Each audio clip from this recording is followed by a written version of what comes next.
In the days following October 7, 2023, Israel found itself fighting a two-front war.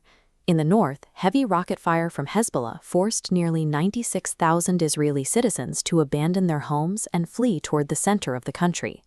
To counter this threat, Israel's military intelligence unit, Group 8200, deployed an aggressive digital strategy. They used Pegasus spyware to infiltrate the smartphones of Hezbollah commanders. This schematic shows how a mobile phone continuously pings data to 3 surrounding cell towers. By measuring the signal strength from these 3 points, intelligence officers can triangulate a user's exact physical location in real time. Hezbollah's reliance on modern smartphones had become a liability. To survive targeted airstrikes, they realized they needed to move away from high-tech communication entirely. In February 2024, Hezbollah leader Hassan Nasrallah publicly declared that their own smartphones were acting as Israeli agents. He ordered his people to abandon their modern devices immediately. The group decided to adopt pagers, specifically seeking out older models that relied on simple radio frequency technology. This diagram compares the two communication models. While a cell phone constantly pushes data back and forth to a tower, a pager simply sits back and passively receives a wide-area radio wave. Because it emits no return signal, the person carrying it cannot be tracked. By stepping backward in technological time, Hezbollah believed they had secured their communications, unaware they were actually integrating themselves into a multi-year Israeli operation. Unit 8200 realized that trying to intercept these pagers while they were in transit was too risky. Instead, they decided to manufacture the devices themselves. They established BAC Consulting, a shell company operating out of Budapest, Hungary. Local trade laws made it an ideal location to set up a front that looked exactly like a legitimate European tech supplier. They installed a CEO with a fabricated resume tied to international atomic and energy agencies to ensure the company appeared credible during any due diligence. Israel secured a licensing agreement with Gold Apollo, a respected Taiwanese manufacturer. This allowed BAC to legally brand their own AR-924 pagers with a trusted, recognized identity.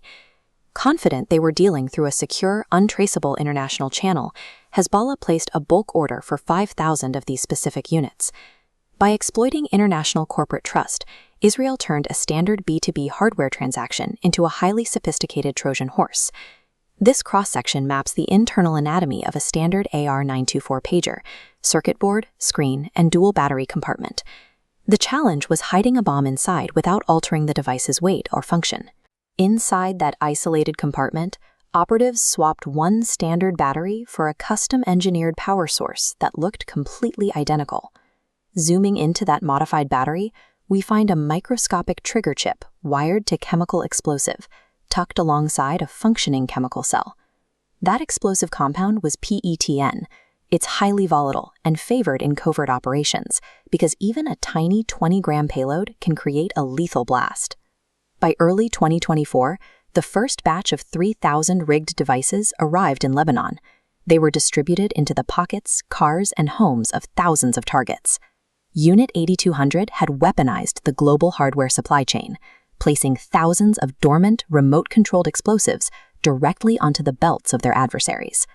On September 17, 2024, following a recently foiled Hezbollah plot and escalating border tensions, the Israeli Security Cabinet met and authorized the immediate activation of the Patriot network. At exactly 3:30 p.m., an encrypted Arabic message was broadcast to all 3,000 devices. It was formatted to look like a high-level leadership directive, ensuring that the targets would physically pick up the pagers and look at the screens. Inside the device, that encrypted message acted as a mechanical command. It instructed the hidden microchip to rapidly heat the battery, instantly detonating the PETN payload. Within seconds, thousands of pagers exploded simultaneously. Markets, living rooms, and busy city streets across Lebanon were instantly engulfed in chaos. In a single synchronized moment, Hezbollah's entire secure communication network was weaponized, transforming everyday devices into thousands of shrapnel grenades. The aftermath was devastating. Over 40 people died in the initial blasts, including a 9-year-old girl, Fatima, who was killed while handing the ringing pager to her father. The terror continued the very next day. As funeral processions gathered, discontinued Japanese ICOM walkie-talkies and even rooftop solar panels began spontaneously detonating. The unpredictable nature of the explosions triggered extreme psychological panic.